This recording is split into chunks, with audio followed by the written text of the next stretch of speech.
యుద్ధ నీతిలో కూడా ఒక నీతి ఉంటుంది. అలాంటి నీతిని మేము ఏమీ లేకుండా పోయిన మోడీ గవర్నమెంట్కి. మహిళా రిజర్వేషన్ బిల్ అనేది న్యాయబద్ధమైంది, ఎప్పటి నుంచి పెండింగ్లో ఉంది. గీతా ముఖర్జీ గారు రాసినటువంటి రిపోర్ట్ ఆమోదించండి రాజ్యసభలో, రాజ్యసభలో ఆమోదించాలి. దాన్ని ఆమోదించడానికి దాని మధ్యలో ఒక రిజర్వేషన్ బిల్లు, డీలిమిటేషన్ బిల్లు తీసుకొచ్చి పెడతా ఉన్నారు.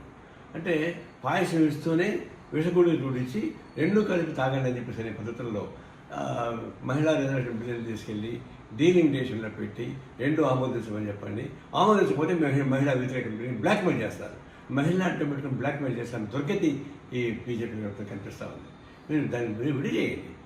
ఈ డీలిమిటేషన్ ఇది ఫెడరల్ సిస్టమ్. అది భారతదేశం మొత్తం సమైక్యంగా ఉండాలన్నా లేదా భవిష్యత్తులో ఉత్తర దేశం దక్షిణ దేశం మారిపోవాలన్నా అది వేరు చర్చిద్దాం.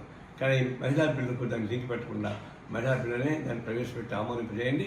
ఆ తర్వాత డీలిమిటేషన్ చర్చించుకోవచ్చు. లేకపోతే ఇది యుద్ధ నీతి కాదు, మహిళలు అడ్డం పెట్టుకుని బ్లాక్ మెయిల్ చేయడం ఇంకోటి కానే కాదు.